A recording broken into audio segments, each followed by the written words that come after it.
Just a little discussion today about what tools to use. I get a lot of questions from students about which DAW should I use. Should I use Logic, Pro Tools? What guitar should I use? What pedal should I use? What's the best amp to use? Always prefixed with the best. Now, you have to ask yourself, what do you mean by the best? Do you mean the best because it costs a lot? The best because someone else tells you on the internet that it's the best? Or the best that it's a tool that enables you to do the job you're trying to do to the best of your ability? Something you feel comfortable with, something you can use like second nature.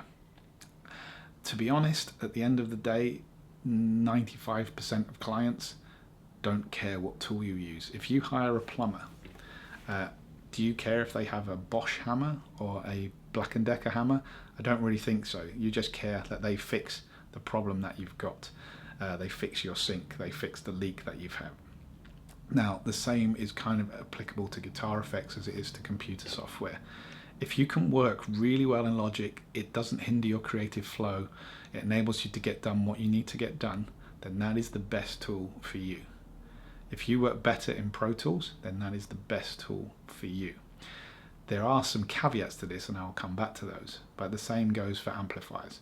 If you plug into an amplifier and it makes you want to play, and you plug into another amplifier and you struggle to get a sound out of it, but because someone on the internet said it was a great amplifier, you feel that you need to buy that amplifier for those reasons, then that is not the best amplifier for you. The best one is the one that just you sit down, you tune in, it's got the sound in your head, it does what you want it to do, it has the functions you want it to do. And in terms of knowing what the functions are, that kind of thing that comes with time. You know, you figure out the more you play, the more the limitations of the equipment you have, and then you might want to purchase something else. Or maybe not. Maybe you'll work within the limitations of the software you've got. I said there are a few caveats to this. If you're working in certain industries and you have to do a lot of sharing between various bits of software, for example, like you work in audio post-production, Pro Tools is pretty much the standard there. So it would make sense to learn that platform, because a lot of the jobs you might get in going to other people's studios would be with Pro Tools.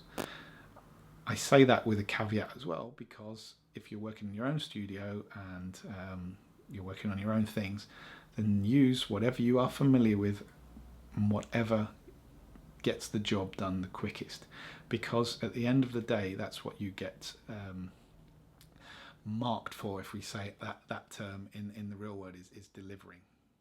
Be it in a band context, be it in a songwriting context, be it in a production context, be it in a recording context, clients really care about delivery. They don't necessarily care about the tools. If I was writing you a letter, would you care if I wrote it in Notepad or in Word or in Pages or any other word processor? No, you'd care about the document. Do you care what camera I'm filming this on? I don't really think so. So yes, don't get bogged down by this. Take time, look at the internet. Don't necessarily look for the best. Look for what you want something to do. Think about your workflow. Think about what you need from a piece of gear, be it a guitar amplifier, recording software, a microphone, or even a guitar. What do you want from a guitar? What sounds do you want? What do you need to do?